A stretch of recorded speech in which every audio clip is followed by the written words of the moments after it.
أعوذ بالله السميع العليم من الشيطان الرجيم من همزه ونفخه ونفسه بسم الله الرحمن الرحيم أشهد أن لا إله إلا الله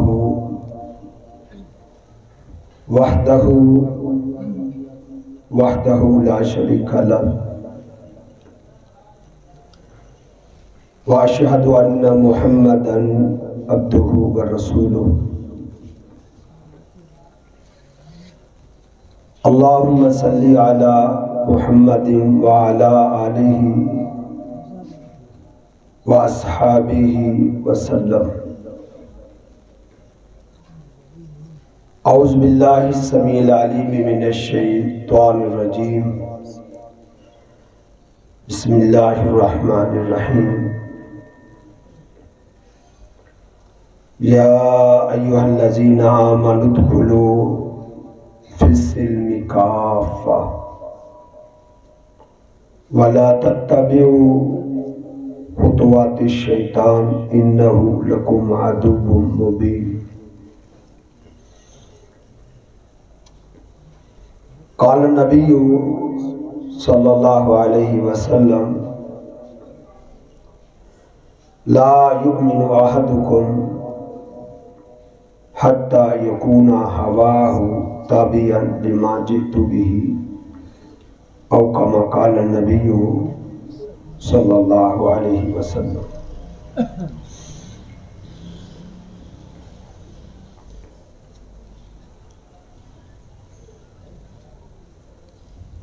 اللہ رب العزت نے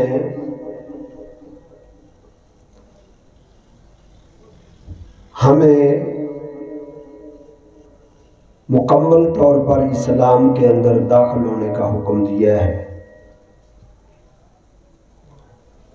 اللہ رب العزت کا اعلان ہے یا ایھا الذین آمنوا ادخلوا فی السلم کافہ، اے ایمان کا دعویٰ کرنے والو، دعوی ایمان، دعوی اسلام کافی نہیں ہے، بلکہ دعویٰ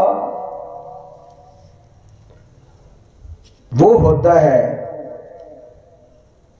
جس دعوے کے پیچھے دلیل کھڑی ہوتی ہے۔ دلیل اور برہان کے بغیر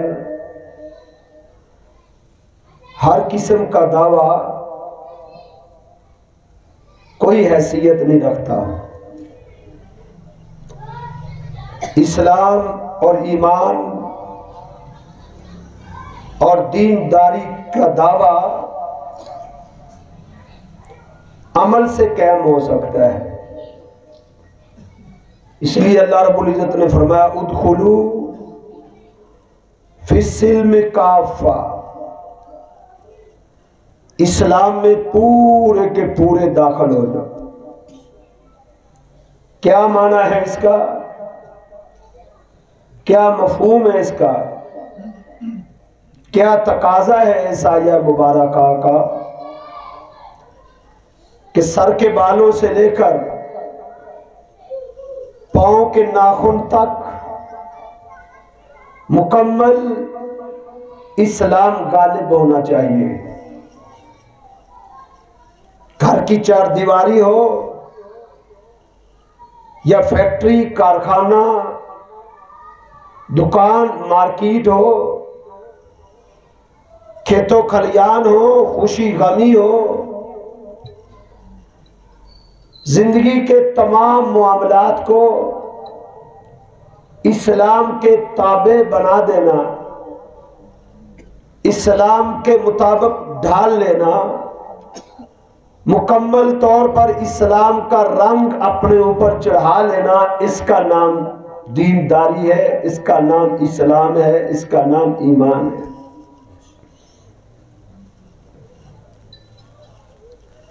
محمد رسول اللہ صلی اللہ علیہ وسلم نے قسم اٹھا کے کیا بیان کیا تھا، کیا بات بتائی تھی؟ حالانکہ آپ کو قسم اٹھانے کی ضرورت نہیں ہے. جناب محمد رسول اللہ صلی اللہ علیہ وسلم پوری مخلوقات سے بڑھ کر سچی شخصیت ہے. آپ کی زبان مبارک سے نکلی ہوئی بات پتھر پر لکیر ہے، وہ سچ ہے، اس میں ایک ذرہ بھی کسی قسم کی غلطی اور کسی قسم کے جھوٹ کی کوئی گنجائش نہیں. یہ ہمارا ایمان. تو اللہ کے پیغمبر صلی اللہ علیہ وسلم نے قسم اٹھائی تھی، واللہ لا یؤمن احدکم، اللہ کی قسم تم میں سے کوئی انسان اس وقت تک ایمان والا نہیں ہو سکتا، اس وقت تک مومن نہیں کہلا سکتا، اس وقت تک صحیح معنوں میں مسلمان نہیں ہو سکتا جب تلک کہ حتی یکون ہواہ تابعا لما جئت بہ، جب تلک کہ اس کی خواہشات، اس کی آرزویں، اس کی تمنائیں، اس کی مرضیاں آقا فرماتے ہیں میری لائی ہوئی شریعت کے تابع نہیں ہو جاتی، اس وقت تک وہ مومن ہو ہی نہیں سکتا.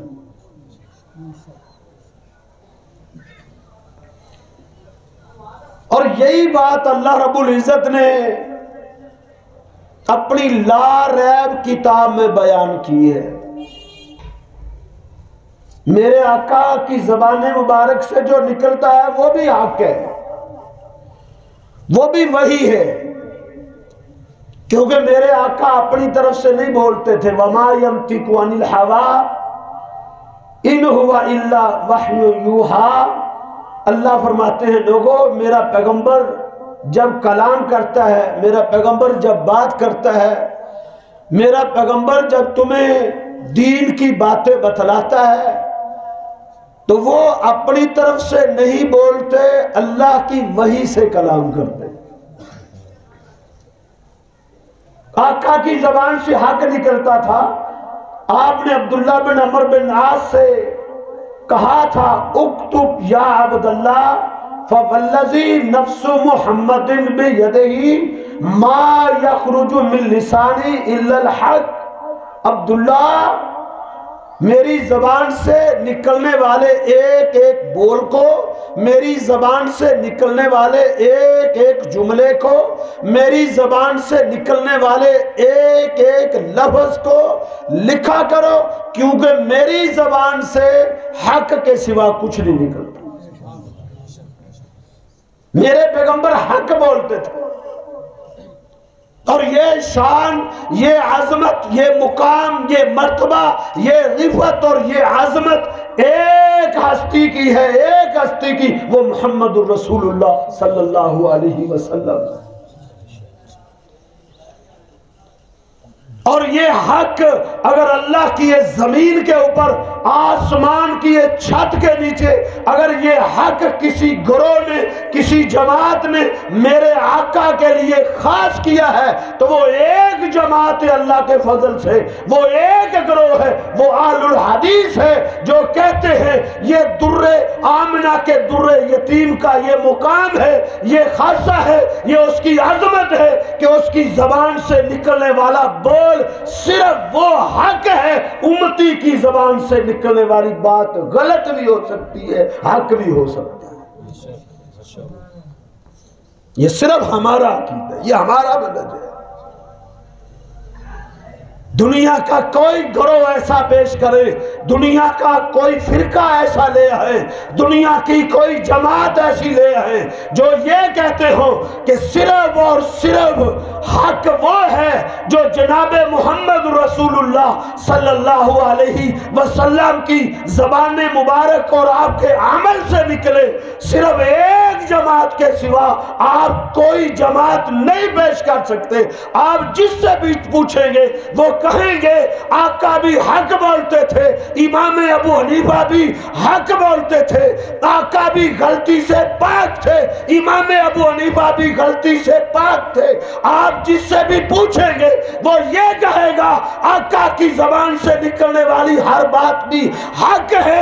امام شافعی, امام مالک, احمد بن حنبل, امام شافعی, امام بریلوی اور علماء دیوبند کی زبان مبارک سے نکلنے والے فتاوی جات وہ بھی صرف حق ہے. تمہیں یہ کہتے ہوئے لوگ دکھائی دیں گے, اور اگر تمہیں کوئی جماعت ایسی دکھائی دے گی جو کہتی ہے مفتی کو بھی غلطی لگ سکتی ہے, امام کو بھی غلطی لگ سکتی ہے, فقیہ کو بھی غلطی لگ سکتی ہے, محدث کو بھی غلطی لگ سکتی ہے, اگر غلطی سے کوئی پاک ہستی اس دنیا میں آئی ہے وہ ایک ہے, وہ جناب محمد رسول اللہ صلی اللہ علیہ وسلم.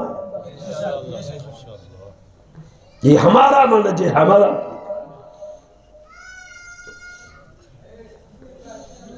تو میرے آقا نے کہا تھا کہ میری زبان سے جو نکلتا ہے وہ حق ہے,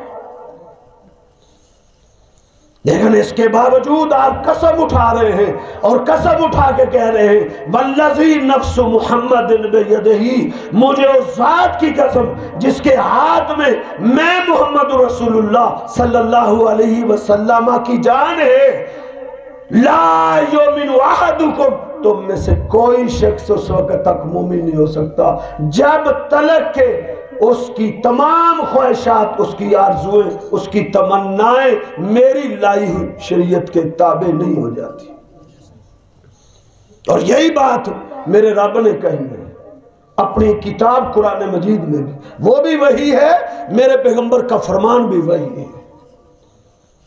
فرق یہ ہے کہ قرآن بھی آسمان سے اترا ہوا وہی ہے, میرے پیغمبر کا فرمان بھی اللہ کی وحی ہے.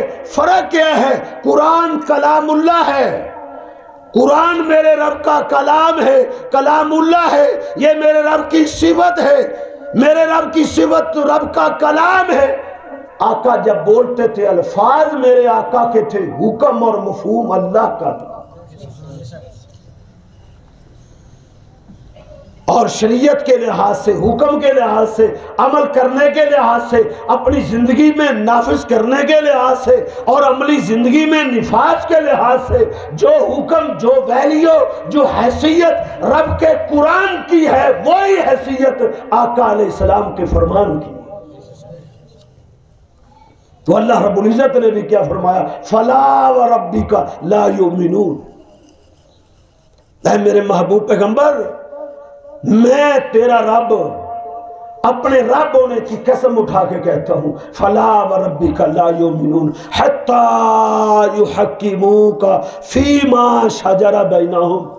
اے میرے محبوب پیغمبر, جب تلک اس زمین پر آنے والے لوگ, اس زمین پر بسنے والے لوگ, ایمان کا دعویٰ کرنے والے لوگ, جب تلک اپنی زندگی کے تمام معاملات میں, اپنی زندگی کے تمام حصوں میں آپ کے ہر حکم کو نافذ نہیں کر لیتے, برزہ و رغبت اس کو قبول نہیں کر لیتے, خندہ پیشانی سے آپ کے فرمان کو, آپ کی حدیث کو, آپ کی سنت کو سینے سے نہیں لگا سکتے, اے میرے محبوب پیغمبر, میں تیرا رب اپنے رب ہونے کی قسم اٹھا کے کہتا ہوں, میں ان کو مومن ہی نہیں مانتا.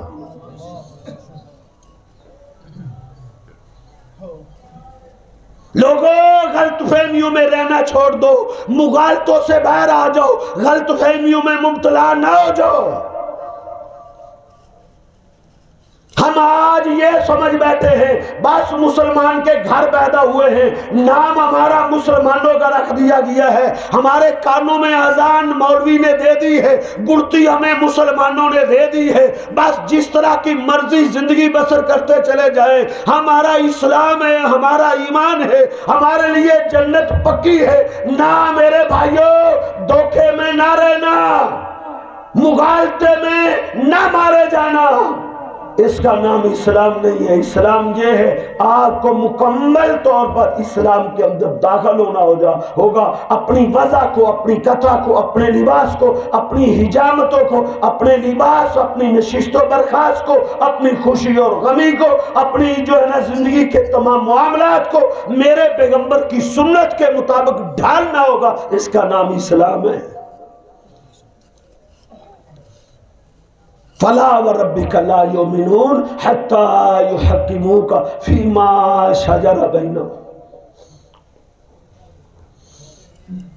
وَمَا كَانَ لِمُؤْمِنٍ وَلَا مُؤْمِنَةٍ إِذَا قَضَى اللَّهُ وَرَسُولُهُ أَمْرًا أَن يَكُونَ لَهُمُ الْخِيَرَةُ۔ کبھی غور کیا ہے؟ کبھی ترجمے سے پڑھنے کی زحمت گوارا کی ہے؟ کبھی سوچا ہے ہم نے؟ اللہ کیا فرماتے ہیں؟ وَمَا كَانَ لِمُؤْمِنٍ وَلَا مُؤْمِنَةٍ، مومن مرد ہو یا ایمان کا دعویٰ کرنے والی عورت ہو، اسلام کا دعویٰ کرنے والا مرد ہو یا اسلام کا دعویٰ کرنے والی عورت ہو، بات ایک ہی ہے۔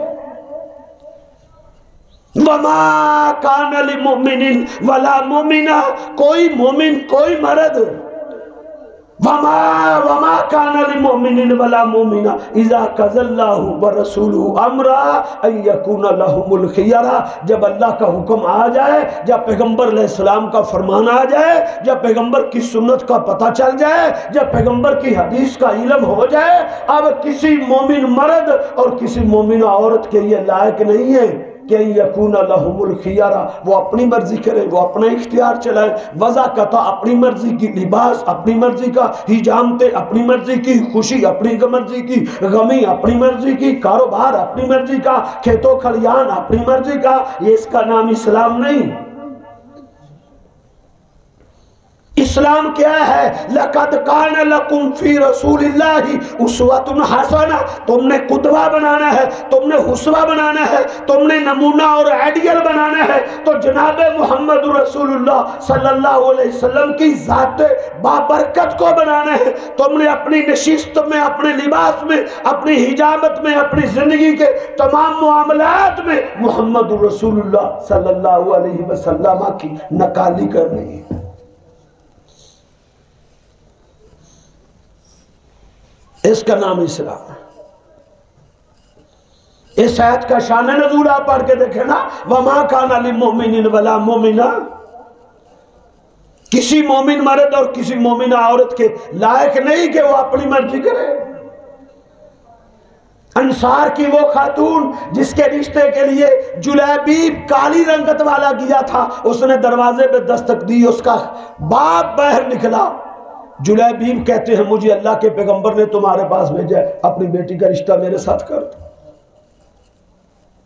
وہ ہکا بکا رہ گیا تھا، گھر میں آیا، بیوی کو کہتا ہے جلیبیب آیا ہے، چھوٹا اس کا قد ہے، کالی اس کی رنگت ہے، چپٹی ہوئی اس کی ناک ہے، بڑے بڑے اس کے ہونٹ ہیں، کیسے آیا ہے؟ ہماری بیٹی کا رشتہ مانگنے آیا ہے، اللہ کے نبی صلی اللہ علیہ وسلم نے اس کو بھیجا ہے، ہمیں پیغام دیا ہے اپنی بیٹی کا رشتہ دے دو۔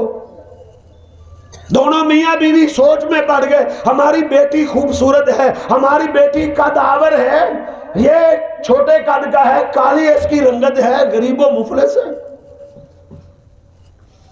ابھی خاموش تھے تو پردے کی آڑ سے وہ نوجوان لڑکی 14-15 سال کی بچی نے جو جواب دیا تھا، جو اس نے کلام کیا تھا، جو اس نے گفتگو کی تھی، جو اس نے اس دن واز کیا تھا، جو اس دن اس نے لیکچر دیا تھا، اللہ کی قسم سونے کے پانی سے لکھنے والا ہے، سونے کے پانی سے۔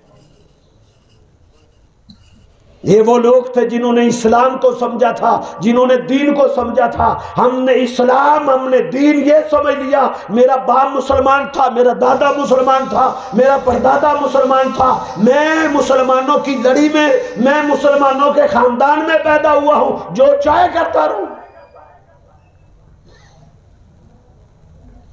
یہ اسلام ہے۔ پردے میں وہ بولی یا ابتا، یا اے میرے محترم والدین، خاموش کیوں ہو گئے ہو؟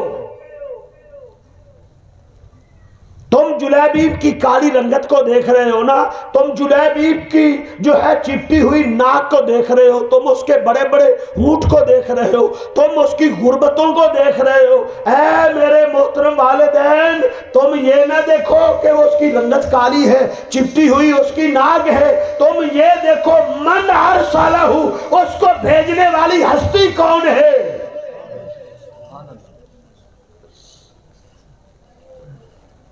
60 سال ہو گئے تجھے خطبے سنتے ہوئے، درود سنتے ہوئے، جلسے سنتے ہوئے، 40 سال ہو گئے، 20 سال ہو گئے، 70 سال ہو گئے، نہ وضع بدلی، نہ قطع بدلی، نہ حجام تو لباس بدلا، نہ خوشی غمی بدلی۔ کیسا اسلام ہے، کیسا دین ہے یہ؟ پیغمبر کی 20 احادیث، پیغمبر علیہ السلام کے 20 فرامین ہم نے سن لیے ہیں، نہ حجامت بدلی، نہ لباس بدلا، نہ خوشی غمی بدلی، نہ ہماری زندگی کے جو ہے نا لیل و نہار بدلے۔ اس کا نام اسلام نہیں ہے، یہ اسلام ہے۔ ماں باپ خاموش تھا، وہ بولتی چلی جا رہی تھی، وہ کلام کرتی چلی جا رہی تھی، وہ اپنے والدین کو مطمئن کرتی چلی جا رہی تھی، واز کرتی جا رہی تھی۔ چھوٹی سی بچی تھی 14-15 سال کی۔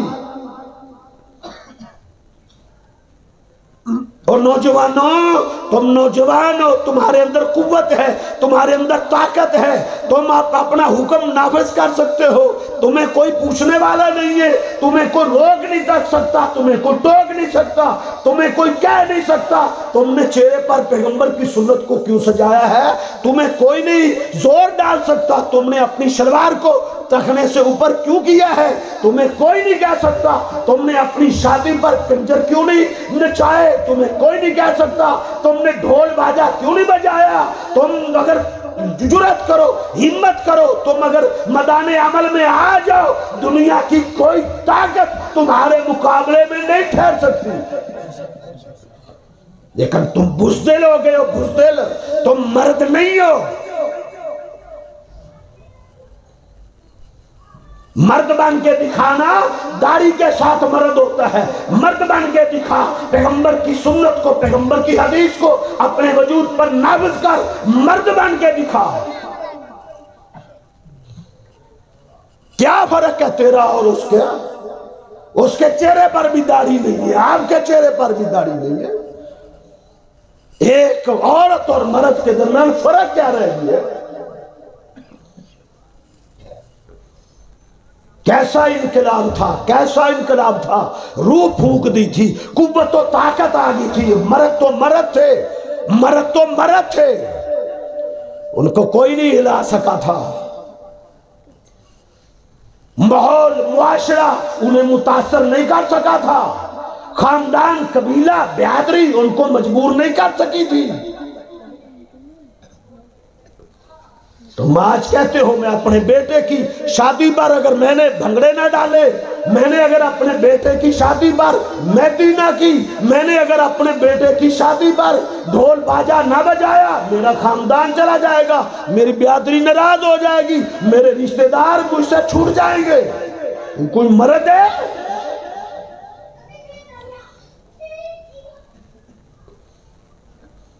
سیدنا عثمان غنی رضی اللہ تعالیٰ عنہ کو آقا نے بھیجا، کہا عثمان جاؤ، مکے والوں کے پاس جاؤ، انہیں کہو ہم عمرہ کرنے کے لیے آئے، ہم لڑنے نہیں آئے،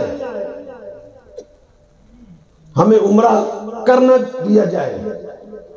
سیدنا عثمان غنی رضی اللہ تعالیٰ عنہ مکے میں داخل ہوئے، کفار مکہ دیکھ کر حیران ہو گئے۔ اس کے دوست، دور جہلیت کے ساتھی سب جناب عثمان کو گھیر لیتے ہیں۔ کبھی کہتے ہیں تم نے یہ چہرے پر کیا رکھا ہوا ہے؟ کبھی داڑھی قطع نہ دیتے ہیں، کبھی کہتے ہیں یہ آپ کی تہبند نصف پنڈلی پر کیوں ہے؟ اس کو نیچے کرو نا تھوڑا سا، اس کو زیادہ اونچا کیوں کیا ہوا ہے؟ اس کو نیچے آنے دو۔ سیدنا عثمان غنی رضی اللہ تعالیٰ نے کیا جواب دیا تھا؟ انہوں نے کہا یہ میری تہبند نصف پنڈلی سے نیچے نہیں جا سکتی،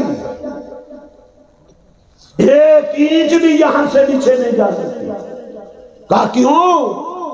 کہا قضا عزرت صاحبنا، جو ہمارا ساتھی ہے نا، جو ہمارا پیغمبر ہے، جو ہمارا مقتدا ہے، جو ہمارا لیڈر ہے، جو ہمارا قائد ہے، جو ہمارا مرشد ہے، جو ہمارا ہادی ہے، جو ہمارا پیر ہے، ہاکذا عزرت صاحبنا، ہمارا ساتھی اپنی تہ بند کو نصف پنڈلی پہ رکھتا ہے، ہم بھی نصف پنڈلی پر رکھتے ہیں، اس سے نیچے نہیں جا سکتے۔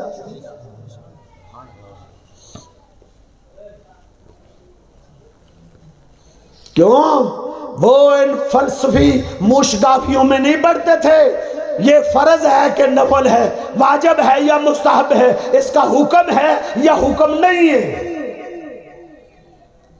بڑے بڑے مفتی قوم کو الجھانے کی کوشش کرتے ہیں، قوم کو پسلانے کی کوشش کرتے ہیں۔ تمہاری بھول ہے بھول، اب قوم جاگ چکی ہے اللہ کے فضل سے، اب تم قوم کو نہیں ورگلا سکتے۔ پیغمبر کی سنت پہ قوم کٹ جائے گی اللہ کے فضل سے، تمہاری موشگافیوں میں نہیں آ سکتی۔ تم کہتے ہو میرا سوال ہے، تیرے سوال کی کیا ویلیو ہے؟ تیرے سوال کی کوئی حیثیت نہیں ہے، ہم تیرے سوال کو بوٹ کی نوک میں رکھتے ہیں۔ تیرا سوال کیا سوال ہے؟ کہتا ہے میرا سوال یہ ہے کہ یہ رفع الیدین فرض ہے کہ سنت ہے، اس کا حکم ہے یا نہیں یہ حکم ہے؟ تیرے سوال کی کوئی ویلیو نہیں، میرے پیغمبر نے کیا ہے، میرے پیغمبر کی سنت ہے، یہ اگر مگر یہ فرض واجب کی مشگافیاں سب باطل ہے، اس کی کوئی حیثیت نہیں۔ ہاکذا عزرت صاحبنا، ہمارے پیغمبر کی تہ بند نصف پنڈلی پہ رہتی ہے۔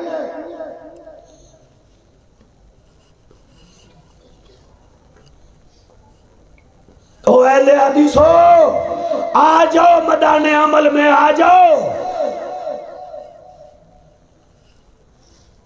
پیغمبر کی سنت کو تم نہیں تھامو گے تو کون تھامے گا؟ آقا کی سنت کو تم نے سینے سے نہیں لگانا تو کون لگائے گا؟ آقا کے منہج کو کون لے کر اٹھے گا؟ تم لے کر نہیں اٹھو گے تو کون اٹھے گا؟ اٹھو، آقا کی سنت کے جھنڈوں کو تھام لو، آقا کی سنت کو اپنے چہرے پر سجا لو، اپنی وضع، اپنی قطع، اپنا لباس، اپنی نشست و برخاست، اپنی خوشی غمی کو آقا کی سنت کے تابع کر دو۔ تم ہو میرے آقا کے وارث۔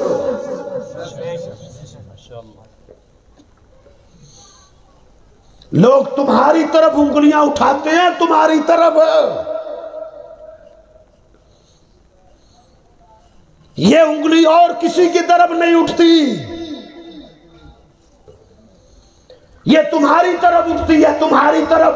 تم سفید کپڑے کی مانند ہو، سفید کپڑے کے اوپر چھوٹا سا داغ بھی دکھائی دیتا ہے۔ جب تمہارے اندر کمزوری لوگ دیکھیں گے، جب تمہارے اندر لوگ نقص دیکھیں گے، سنت سے ہٹا ہوا دیکھیں گے، لوگ انگلی اٹھائیں گے۔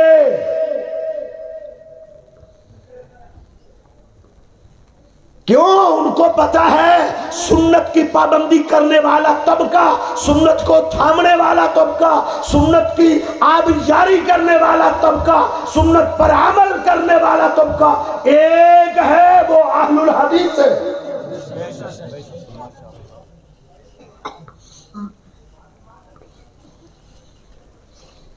میاں اجاز خان اللہ کے فضل سے اہل حدیث ہوا۔ ہم نے جب پہلی گفتگو کی تھی، جب پہلی دفعہ داڑھی کی اہمیت کو بیان کیا تھا، داڑھی کی عظمت کو بیان کیا تھا، یہ نوجوان اٹھا، اسی وقت اس نے اعلان کیا تھا آج کے بعد میں پیغمبر کی سنت کو معاف کرتا ہوں، کبھی نہیں کاٹوں گا۔ اور جدی پشتی اہل حدیث ہو، سینے پر ہاتھ مار کے کہتے ہو میرا باپ بھی اہل حدیث تھا، میرا دادا بھی اہل حدیث تھا، میرا پردادا بھی اہل حدیث تھا، یہ اہل حدیث ہوتے ہیں۔ جب پتہ نہیں تھا تو نہیں تھا، جب علم نہیں تھا تو نہیں تھا، جب علم ہو گیا، جب پتہ چل گیا، جب حدیث مصطفیٰ کو پڑھ لیا ہے، حدیث مصطفیٰ کو سن لیا ہے، تو اب کیا ہے؟ ہوتے ہوئے مصطفیٰ کی گفتار مت دے کسی کا قول و کردار۔ اب یہ ہونا چاہیے، مصور کھینچ وہ نقشہ جس میں یہ صفائی ہو، ادھر فرمان مصطفیٰ ہو، ادھر حدیث مصطفیٰ صلی اللہ علیہ وسلم ہو، ادھر گردن چکا۔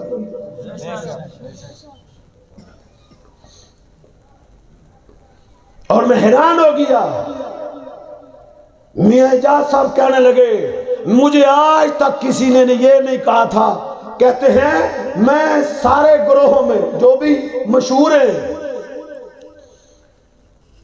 کہتے ہیں میں نے 40 سال کا عرصہ بسر کر دیا، مجھے کبھی کسی نے نہیں کہا داڑھی رکھو، کبھی مجھے کسی نے نہیں کہا اپنی شلوار کو ٹخنوں سے اوپر کرو، کہتے ہیں مجھے پہلے کبھی کسی نے نہیں کہا تھا کہ تیری دکان پر گانے نہیں چلنے چاہیے، حالانکہ کہتے ہیں میں عاشق رسول کا دعوے دار تھا، عاشق رسول کہلانے والے گروہ اور طبقے میں تھا، لیکن مجھے کبھی کسی نے نہیں کہا تھا داڑھی بھی رکھنی ہے، شلوار ٹخنے سے اوپر بھی رکھنی ہے، مجھے کبھی کسی نے نہیں کہا تھا۔ او اہل حدیثو، تمہیں مبارک ہو، یہ تمہارا طر امتیاز ہے۔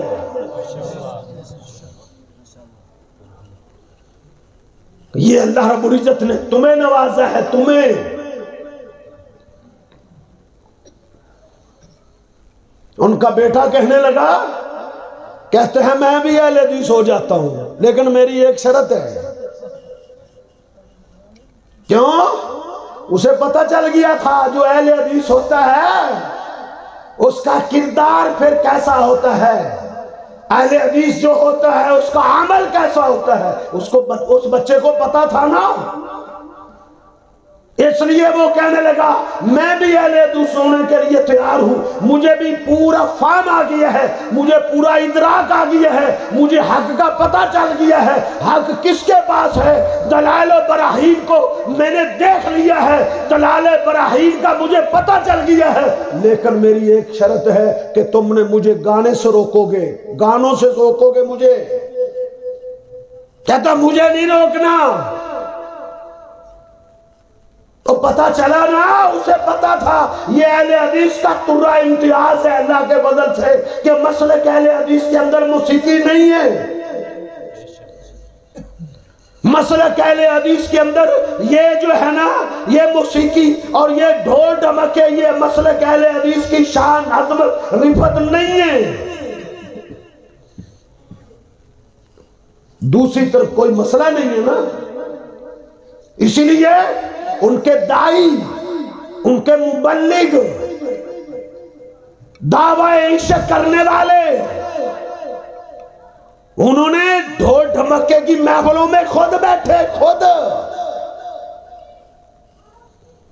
ہندوانہ رسومات، شادیوں پر ہندوانہ رسومات، یہ تیل، یہ مہندی، تیل اور مہندی کے نام پہ محفلیں سجائی گئی، شیاطینی آلات چلائے گئے، آلات موسیقی بجائے گئے، شیاطین کو خوش کیا گیا، اور عاشقان رسول کے دعوے دار وچ خود بیٹھے تھے۔ کیوں؟ یہ طر امتیاز اہل حدیثو تمہارے، یہ تمہارے، یہ سب شیطانی آلات ہیں، سب۔ کسی نے انگلی اٹھائی ادھر، کسی نے آوازہ کسا، کسی نے تانا دیا، بھی تم تو لیڈ کرنے والے ہو، تم تو لیڈر ہو، تم تو قیادت کرنے والے ہو،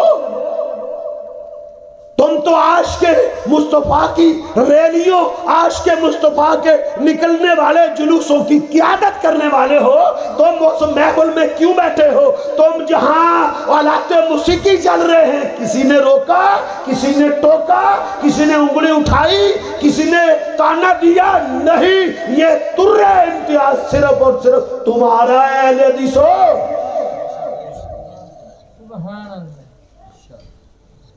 تم اٹھو، تم اپنی میراث کو تھامو، سینے سے لگاؤ، عملی دنیا میں آ جاؤ، اور آج سے عزم کرو، آج سے اللہ سے سچا وعدہ کرو، داڑیاں نہیں کاٹیں گے،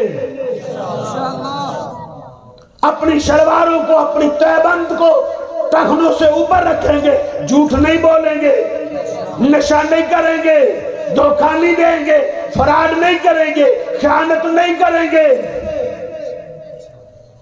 کسی کا حق نہیں کھائیں گے، کسی پر ظلم نہیں ڈھائیں گے، کسی پر زیادتی نہیں کریں گے، سب کے حقوق ادا کریں گے، اللہ کے پیغمبر صلی اللہ علیہ وسلم کی لائی ہوئی شریعت، اللہ کے پیغمبر صلی اللہ علیہ وسلم کے لائے ہوئے دین کی جو ہے تابع داری کریں گے۔ عزم کرتے ہو؟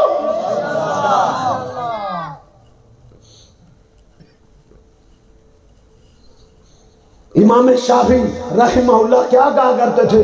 اذا رأیت احدا من اہل الحدیث، جب میں کسی اہل حدیث کو دیکھتا ہوں تو کانی رأیت احدا من صحاب النبی، کہتے ہیں اہل حدیث کے کردار کو، اہل حدیث کے عمل کو، اس کی وضاحت کو، اس کے لباس کو، اس کی حجامتوں کو، اس کی خوشی غمی کو، اس کے انداز زندگی کو، انداز جو اس کی چال ڈھال کو دیکھ کر مجھے ایسا محسوس ہوتا ہے کانی رأیت احدا من صحاب النبی، گویا کہ میں نے اللہ کے نبی کے صحابی کو دیکھ لیا۔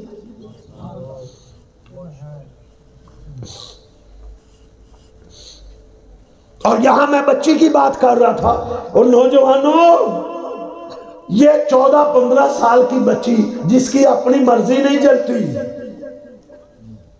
گھر کے اندر اس کا اپنا اختیار نہیں ہوتا، یہ صنف نازک ہے بیچاری، کمزور ترین مخلوق ہے عورت، پھر بچی انتہائی شرمیلی جو گھر کی چار دیواری کے اندر اپنے بھائیوں اور باپ کے سامنے کھل کے چل پھر نہیں سکتی، گھر کے ایک کونے میں خیمہ لگا کے بیٹھی ہے، شرم و حیا کی کیسے چادریں پہنے ہوئے ہے۔ لیکن جب اس نے دیکھا نا میرے پیغمبر کے فرمان کی بات ہے، میرے پیغمبر کے آرڈر کی بات ہے، اس نے جرت پیدا کی، اس نے ہمت پیدا کی، وہ بولی، اپنے باپ سے بات کرتی ہے، اپنی ماں سے بات کرتی ہے۔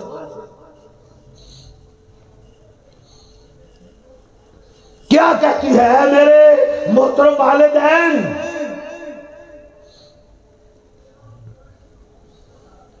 رضیت لنفسی ما رضانی رسول اللہ۔ ٹھیک ہے یہ جلیبی کالی رنگت والا ہے، چپٹی ناک والا ہے، بڑے بڑے ہونٹ والا ہے، لیکن یہ میری پسند ہے، یہ رشتہ میری پسند ہے۔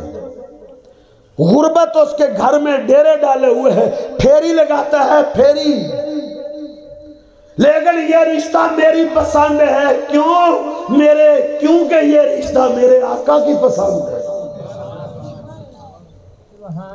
انہوں نے اپنے آقا کی پسند کو اپنی پسند بنا لیا تھا، انہوں نے اپنے آقا کی ناپسند کو اپنی ناپسند بنا لیا۔ نوجوانوں، تم اپنا چہرہ کس جیسا بناتے ہو؟ انگریز جیسا؟ نہ میرے بھائیوں، مکمل طور پر اسلام کے اندر داخل ہو جاؤ، مکمل اسلام کے اندر آ جاؤ، پھر تم اہل الحدیث ہو، ورنہ یہ صرف ایک لیبل ہے، لیبل، صرف لیبل لگانے سے بات نہیں بنے گی، اس کے مطابق کردار بنانا پڑے گا، اس کے مطابق عمل بنانا پڑے گا۔ اللہ فرماتے ہیں یا ایھا الذین آمنوا آمنوا، اے ایمان والو ایمان والے بن جاؤ۔ کیا مطلب ہے اس کا؟ اے ایمان والو ایمان والے بن جاؤ، اے ایمان والو تم ایمان لے آؤ۔ کیا معنی ہے؟ اے ایمان کا دعویٰ کرنے والو، دعوے سے بات نہیں بڑھے گی، صحیح ایمان میں داخل ہو جاؤ۔ اور اگر میں اس کا مفہومی ترجمہ یہ بتاؤں تو کوئی مبالغہ نہیں ہوگا، اس آیت کا مطلب ہے او اہل حدیث ہو، اہل حدیث بن جاؤ، او اہل سنہ، اہل سنت بن جاؤ، اہل سنہ یہ بھی ہمارے بھائی ہیں۔ اہل الحدیث اہل السنہ کا ایک ہی مطلب ہے، اہل السنت کا مطلب ہے سنت پر عمل کرنے والا، اہل الحدیث کا مطلب ہے پیغمبر صلی اللہ علیہ وسلم کی حدیث پر عمل کرنے والا۔ دونوں لفظوں کا ایک ہی معنی ہے۔ ہم کہتے ہیں او اہل السنہ کہلانے والوں، سنت کو تھامو، سنت کو، سنت کا مذاق اڑانے سے اہل سنت نہیں بنتا۔ اللہ کی قسم تم مذاق اڑاتے ہو، میرے آقا کی سنت کو مذاق اڑاتے ہو، تم کہتے ہو کہ یہ رفع الیدین جو ہے نا یہ مکھیاں اڑاتے ہیں، یہ میرے آقا کی سنت سے مذاق نہیں ہے۔ اہل سنت بنتا ہے پیغمبر کی سنت کو اپنانے سے۔ تم کہتے ہو میرے آقا کے پیچھے لوگ بت لے کے آ جاتے تھے، بت بغلوں میں بت ڈال کے آ جاتے تھے، بت گرانے کے لیے میرے آقا نے کہا رفع الیدین کرو۔ یہ میرے پیغمبر کی سنت سے مذاق ہے، مذاق۔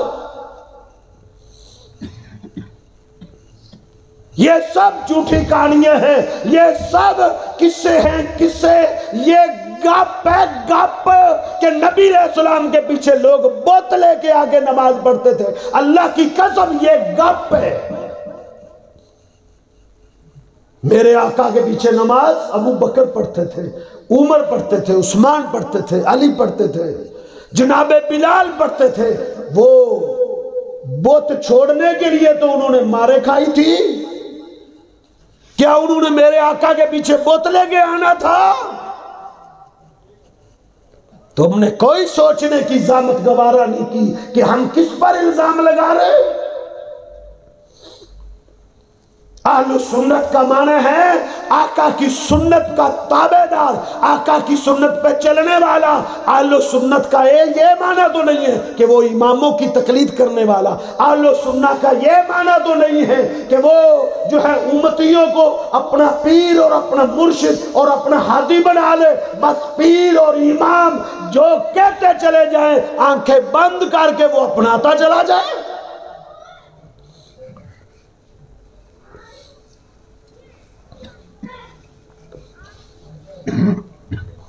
مجھے بڑی حیرت ہوئی،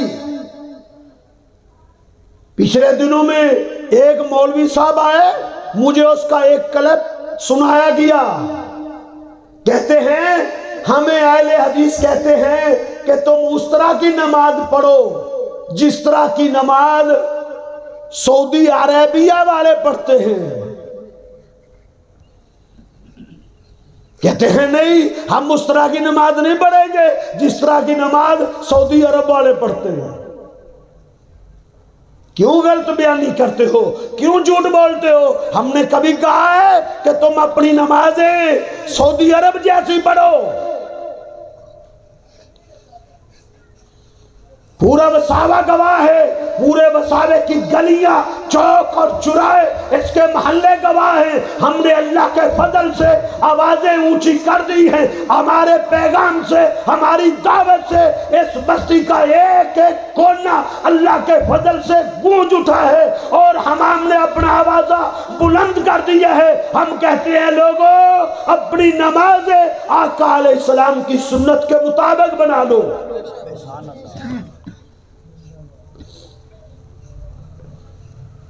جاؤ ہمارے بچے کو کھڑا کرو، تمہیں اختیار ہے، چوک میں کھڑا کرو، چوراہے میں کھڑا کرو، گلی میں کھڑا کرو، جاؤ 8-10 سال کے ہمارے بچے کو چیک کرو، تمہیں اختیار حاصل ہے۔ اسے پوچھو بیٹا تم رفع الیدین کیوں کرتے ہو؟ اسے پوچھو ہمارے بیٹے سے تم سینے پر ہاتھ کیوں باندھتے ہو؟ پوچھو 10-12 سال کے ہمارے بچے سے، پوچھو تم وللضالین کے بعد آمین کیوں کہتے ہو؟ پوچھو ہمارے بچے سے۔ ہمارا بچہ اگر جواب دے کہ سعودی سعودی عرب والے رفع الیدین کرتے ہیں، اگر ہمارا بچہ جواب دے سعودی عرب والے آمین کہتے ہیں، سعودی عرب والے سینے پہ ہاتھ مانتے ہیں، جو چاہے جرمانہ عائد کر لینا۔ اگر ہمارا 10-12 سال کا بچہ جواب دے رفع الیدین ہم اس لیے کرتے ہیں انکل، اس لیے کرتے ہیں میرے آقا کی سنت ہے، سینے میں ہاتھ اس لیے باندھتے ہیں میرے آقا کی سنت ہے، آمین اس لیے کہتے ہیں میرے آقا کی سنت ہے، پھر تو نے سوچنا ہوگا، پھر تو نے غور کرنا ہوگا۔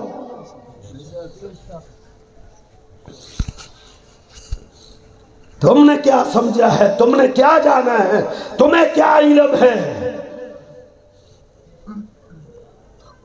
سعودی عرب کی بات ہم نہیں کرتے، ہم کہتے ہیں بخاری اٹھاؤ، بخاری میں 5 رفع الیدین کی حدیثیں ہیں، صحیح مسلم میں 8 ہیں، ابو داود میں 10 سے زیادہ ہیں، ترمذی میں موجود ہے، ابن ماجہ میں موجود ہے، مسند احمد میں موجود ہے، مسند طیالسی میں موجود ہے، سنن دارقطنی میں موجود ہے، طبرانی اوسط میں ہے، طبرانی کبیر میں ہے، طبرانی صغیر میں ہے، مسند ابو یعلا میں ہے، مسند بزار میں ہے۔ آؤ ہم لینے لگا دیں گے، کتابیں کھول کھول کے کتابوں کے ڈھیر لگا دیں گے، دنیا کا کوئی شخص، دنیا کی کوئی طاقت، مائی کا کوئی لال اس کے انکار کی جرت نہیں کر سکے گا۔ نعرہ تکبیر! نعرہ تکبیر! مشرق اہل حدیث! حضرت مولانا اکرم ظاہر صاحب! اکرم صاحب قدم بڑھاؤ! نعرہ تکبیر! ہمارے قریب تو آؤ، ہماری بات سنو تو صحیح، ہمارے قریب تو بیٹھو، آؤ ہم کتابیں کھولتے ہیں، کتابیں دکھاتے ہیں۔ کیوں دور دور باتیں کرتے ہو؟ کیوں دور دور رہتے ہو؟ کیوں دور دور رہ کے تانے دیتے ہو؟ کیوں دور دور بیٹھ کے گالیاں بکتے ہو؟ آؤ میرے بھائی ہمارے قریب آؤ، کتابیں ہم کھولیں گے، آپ لے آنا، کسی اردو پڑھے ہوئے اپنے بیٹے کو لے آنا، اردو پڑھے ہوئے بھائی کو لے کے آنا۔ آؤ کعبہ کے رب کی قسم اٹھا کے کہتا ہوں، سینکڑوں حدیثیں، سینکڑوں میں آپ کے سامنے رفع الیدین کی نہ رکھ سکوں، اللہ کی قسم اٹھا کے کہتا ہوں منبر پہ کبھی نہیں آؤں گا۔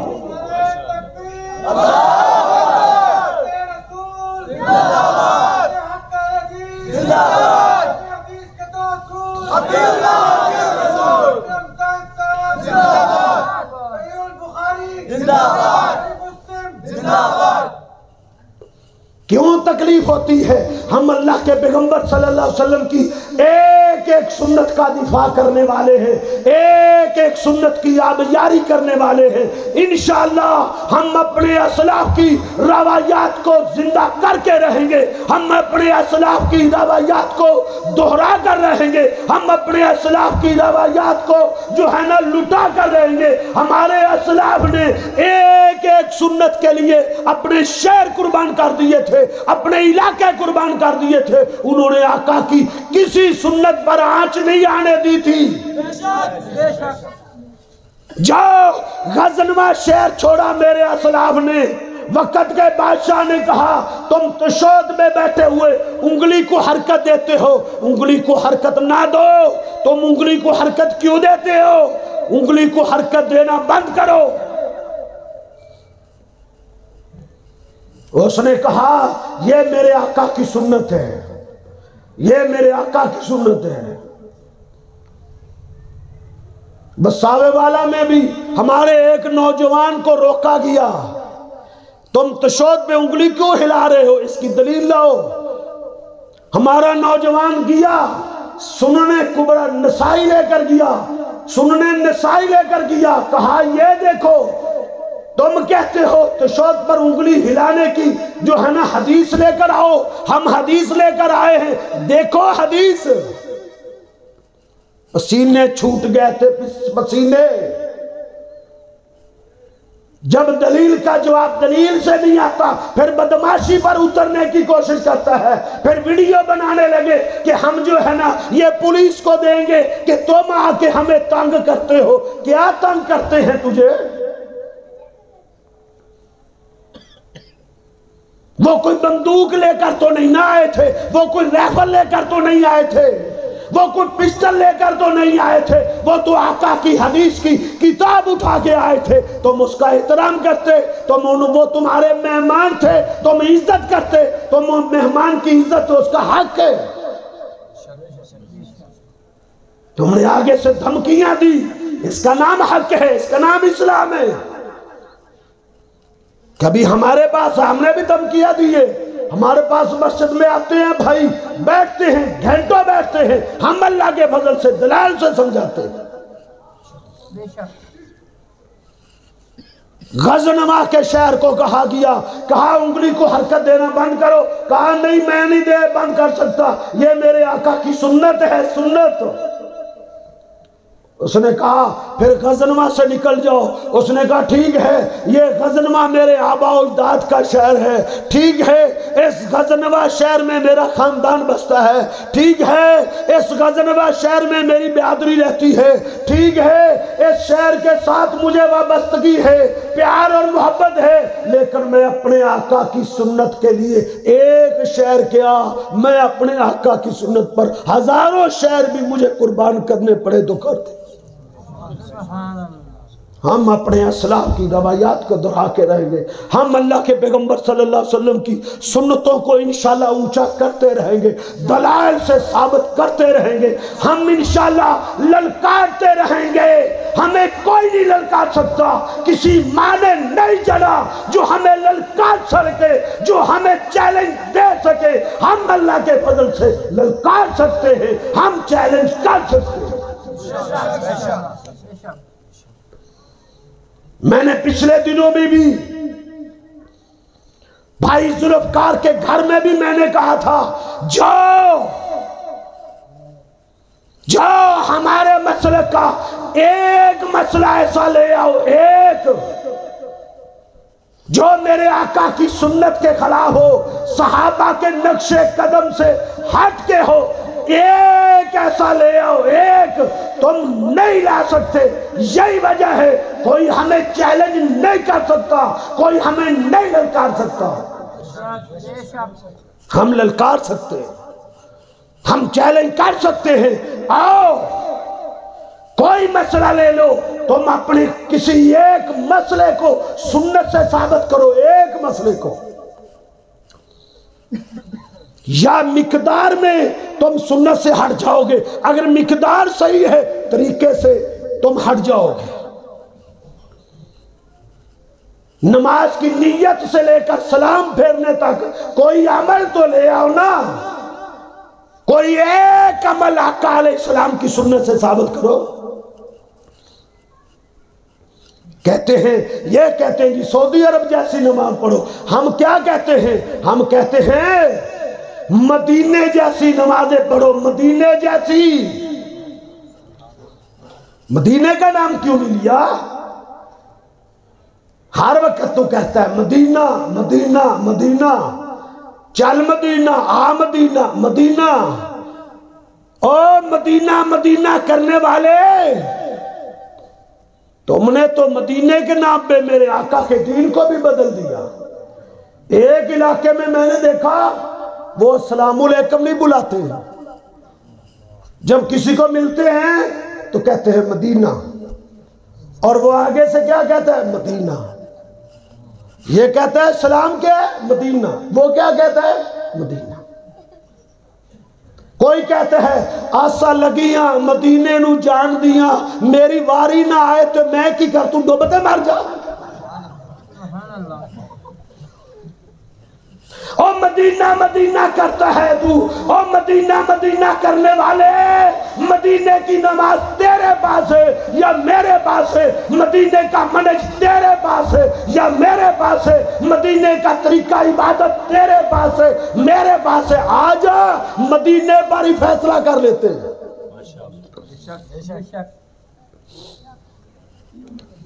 محبت کرنے پر آ جائے، محبت کرنے پر آ جائے تو مدینے کے کتے پر تو قربان ہو جاتے ہیں۔ سگے مدینہ، سگے مدینہ۔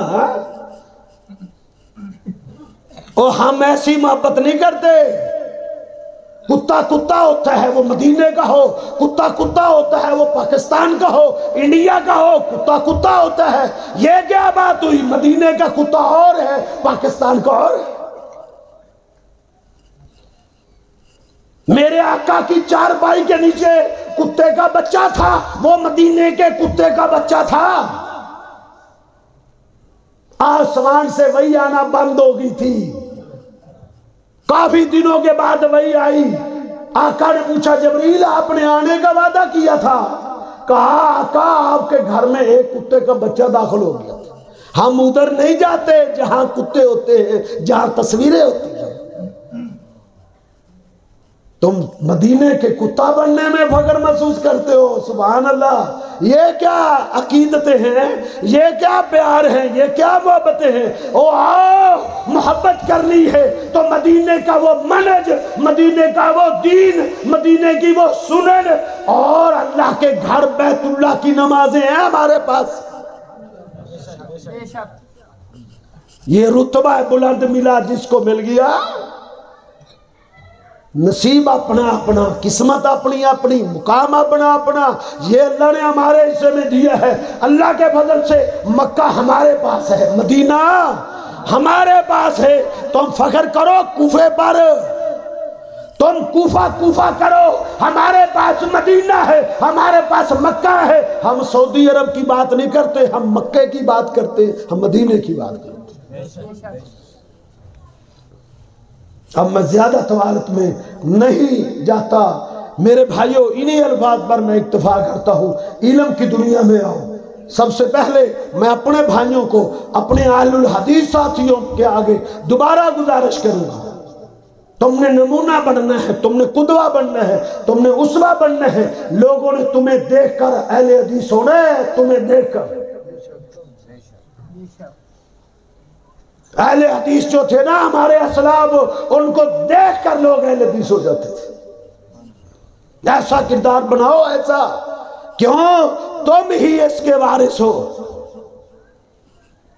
اہل الحدیث ہم اہل النبی، اہل الحدیث ہم اہل النبی، اہل الحدیث ہی میرے آقا کے اہل ہیں۔ کیوں؟ ان کے پاس میرے آقا کی سنن موجود ہے، ان کے پاس میرے آقا کا دین موجود ہے۔ اللہ سے دعا ہے اللہ رب العزت ہمیں جب تک زندہ رکھے آقا علیہ السلام کی سچی تابعداری میں، آقا علیہ السلام کی سچی سنت میں اللہ ہمیں زندہ رکھے۔